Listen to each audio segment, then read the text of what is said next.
Even if you've never sold anything in the world of drop shipping or white labeling, you maybe have encountered it when you've run across what looked like a great product, and then a few moments later you went on your Facebook feed only to find another store selling the exact same thing, and then a few moments later got another ad for another store selling the exact same thing. All of them clearly having the exact same photo, exact same write-up, pretty much the exact same price. The only difference was the label on the tag. And the product might actually be a fine product. It might actually be great, but the way that it was delivered to us, the way that it looks like it's just cloned from website to website to website, and then you go do a search on Alibaba and you find the exact same thing there too, it doesn't exactly inspire confidence. So today I'm gonna break down how I was able to sell my product online. It was the exact same product as everyone else in the marketplace, but I was able to sell it for 3x what everyone else was selling for.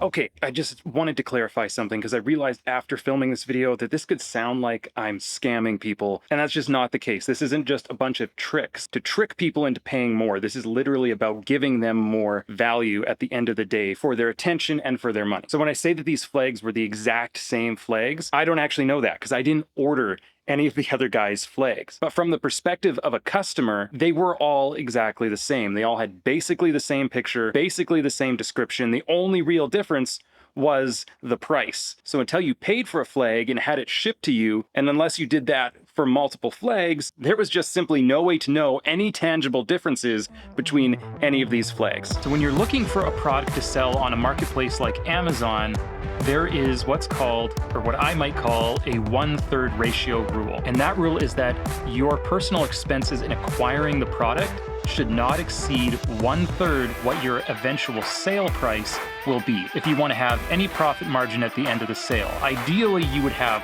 1/3 is cost of your goods, 1/3 is marketplace fees, shipping, etc., and 1/3 is profit. Though typically that 1/3 profit will end up being much smaller than that, just because things will rack up. And so to figure out this equation, we need to have two numbers in our head. The first one is the average order value. This number being the average final sale price of the item. Your regular list price might be a little higher than this number, and your clearance sales number might be a little lower than this number, resulting in an average order value. And the other number we need to know are our COGS, or cost of goods sold. These are the fixed costs of acquiring a product. And I found a supplier of Canadian flags which was willing to sell me flags at wholesale. I ended up ordering 101 Canadian flags for $345, roughly $341 each. But almost right away, I ran into trouble. See, these flags were from the United States, and importing them into Canada apparently had an import duty fee. And in this case with UPS, they take whatever the import fee was and charge that exact same amount again as their brokerage fee. So that came to about $120. So just like that, my wholesale flags went from $340 to $460. And then with some additional expenses like UPC codes, labels for the UPC codes, packaging, our cost of goods sold came to a grand total of $560 before shipping or marketplace fees. The problem with that is as spring was approaching, more and more sellers were bringing flags online, and the average order value of a flag was dropping. So that once we got into flag buying season, the average price on a search for Canadian flags was $5, 60 cents below my wholesale price. But there was another problem with the flags that I had not anticipated. I assumed by reading the description that I would be getting a very heavy-duty flag. But when I opened up the package, they were very lightweight, and at first glance, they felt very cheap to me. The quality just was not what we were hoping for, and I was beginning to think I was not going to be able to sell these flags. So how did I end up selling them for 3x what everyone else on Amazon was selling them for? And the answer comes back to what I had just experienced with purchasing the flags myself. The number one issue with buying products online is confidence.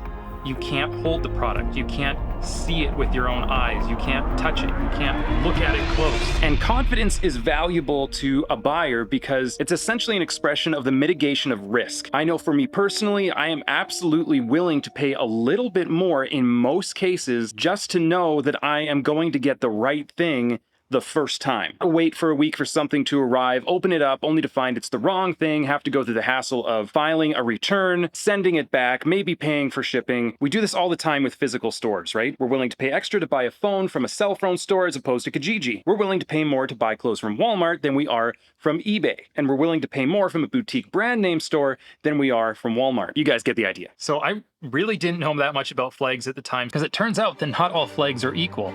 There's all kinds of different materials and different weights of materials, and they all have different advantages for different environments and different purposes. And after I'd finished my research, I had a plan to turn what I had originally perceived as a defect into a feature. Again, I just want to clarify that this was not a gimmick. I literally had discovered something new and true about flags that I did not know before. I had wrongly equated heavy fabrics as equaling a quality flag, but that wasn't universally true. It depended what I wanted the flag to do. Did I need it to fly better or have better color? Was it for indoor or outdoor use? Was it going to be used in a high wind or heavy rain environment? All of these factors impact ideal construction and material, as well as impact budget. And in the process of learning about this, I discovered a gap in the marketplace, a way of serving the customer that was being neglected. And by niching down, I could position my flag as a higher value product than everybody else, and hopefully only be removing buyers who would be disappointed with the product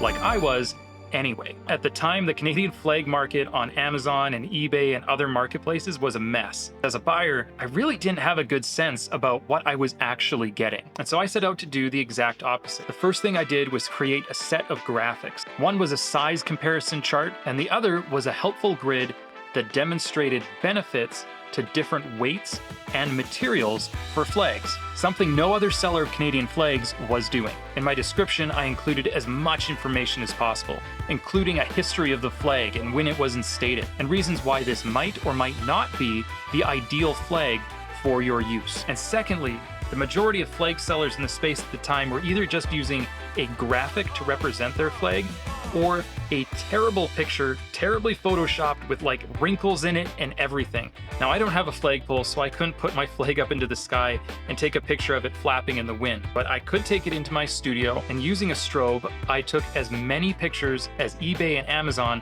would allow me. Of course, I made sure I had a picture of the flag in full display, fully unfurled. I made sure I had a picture of it draped, because that's important. How does it look when it's draped?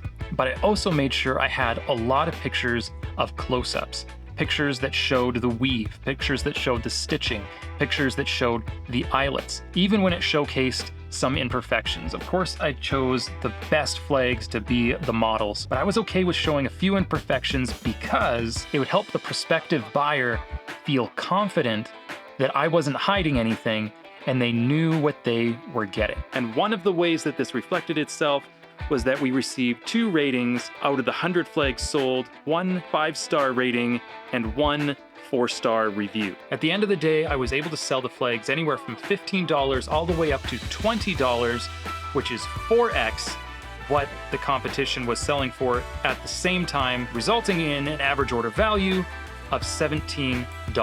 And that experience really solidified for me how important it is to have good quality custom product photos when you're selling a product online, because it really, really does make a difference. So to summarize, my cost of goods sold averaged $5.60, my marketplace fees averaged $7, and my average profit per flag was $4.60, with these last 2 numbers being a little different for every sale. If you have ever sold anything online, I'd love to hear your stories in the comments below. And if you've been thinking about it and just haven't pulled the trigger yet, I hope you found this video useful and it convinces you of the importance of taking custom photos. And I think you'll find this video very encouraging. Thanks for hanging out with me today.